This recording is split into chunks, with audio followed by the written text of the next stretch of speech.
Assalamualaikum.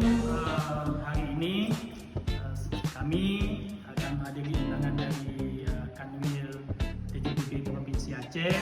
Kita diundang, insya Allah akan mendapatkan penghargaan dan dukungan, dan kita yakin hari ini kita akan mendapatkan satu penyusunan laporan keuangan. Oke.